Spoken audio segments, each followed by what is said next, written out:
Fish and chips.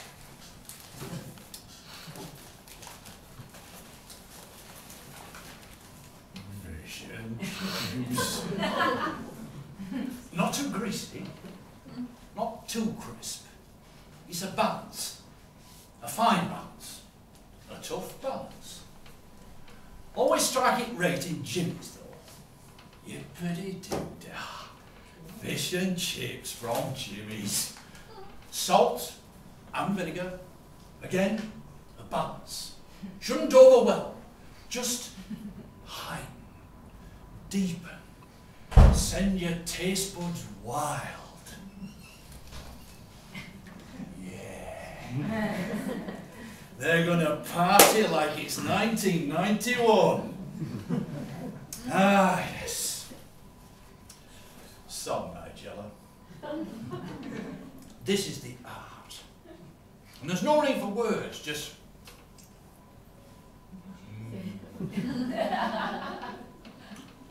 Fresh fish too, mine. Straight off boat. Skinned and gutted and ready to go. If it's last swim were more than a day ago, don't bother. That's Kathy's rule. Batter should be golden. Ooh. Like a marmalade cat. Crispy. Light. Not skimpy nine. Yeah. That's the ticket. Not in polystyrene. Paper. Newspaper. Yesterday's newspaper. All chick grease seeping through Murdoch's smoke mug. Bastard. Wonder whether we'll get any transparency out of him. Yeah. That's how I get news. Wimbledon, star signs, weather, information pick and mix. Oh yeah. That's where I heard about 9/11. George Bush, second sodding term. Bastard. Bloody disgrace. I mean, I used to have respect for Americans, but... Amy Winehouse. Tragedy. All that voice just gone. Oliver Last with a voice. Kathy used to sing that one, Birds of a Feather. What is it? What'll I do when you are far away and I am blue? What'll I? Sometimes I want to get A for story at first, but they know now in Jimmy's.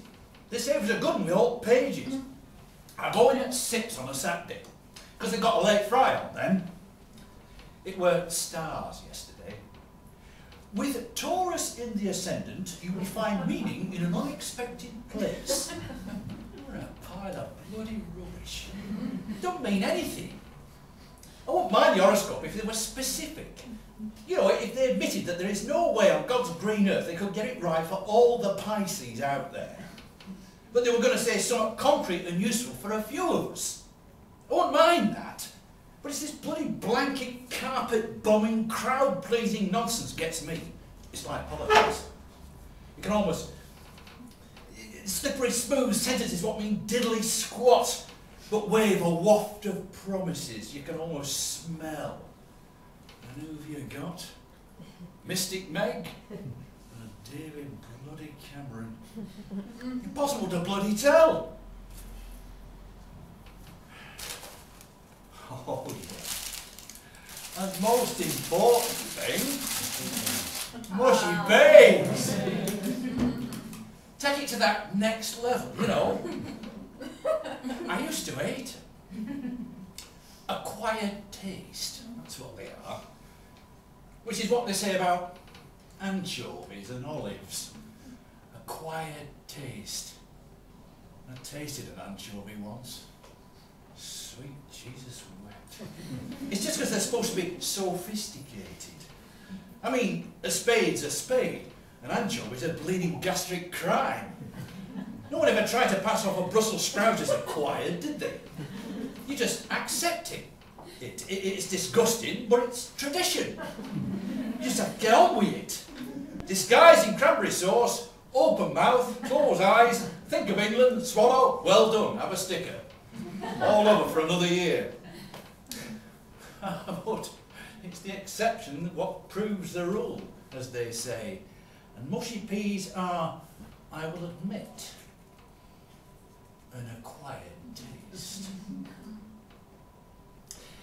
I was walking into Jimmy's, about a week after I moved down. November 1991. Someone said they were decent, and this pretty lass with big teeth and a ponytail were just coming through the door as I were going in. But I weren't paying attention, and I slammed the door right into her face. Could have been nasty. Lucky for me, it smacked into the jumbo portion of mushy peas she had in her hand. It's all over her coat and on the door and all that floor like Martian spew. Anyway, they're dead nice in Jimmy's. Took her coat off and cleaned it off, and I said I was sorry. They were just distracted by her having such a pretty face. Which I hadn't actually noticed before, but I noticed then, and being quick of wit in them days, thought I'd use to my advantage. So I says, I thought, if I knock her out with a slam of the door and scoop her up quick, I could whisk her away to me castle on the hill. Except, truth be told, it's actually a bedsit that smells of cannabis from Jethro, who lives down below and pisses in his window boxes.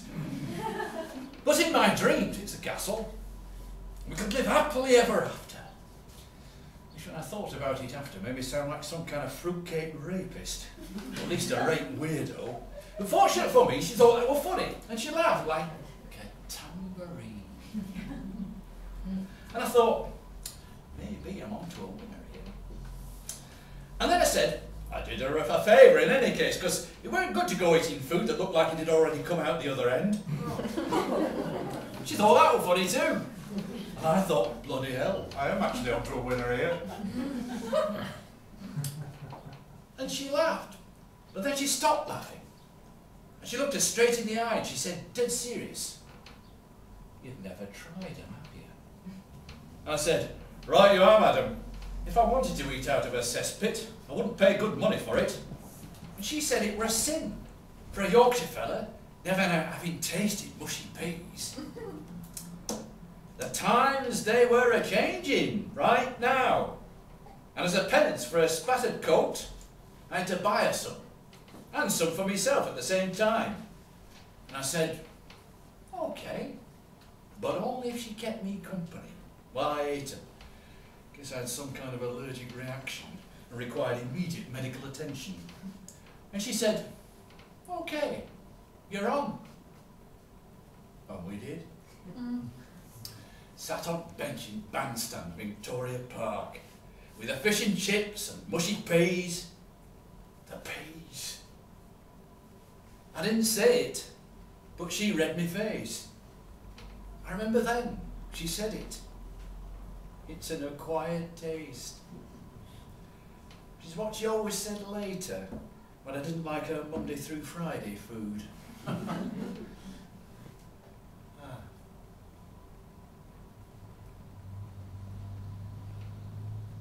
Sat in her wheelchair, wrapped in a duvet. That's all you wanted in the end. Me to feed her mushy peas off a teaspoon, with a drizzle in her hair, the silent bandstand. Full, satisfied.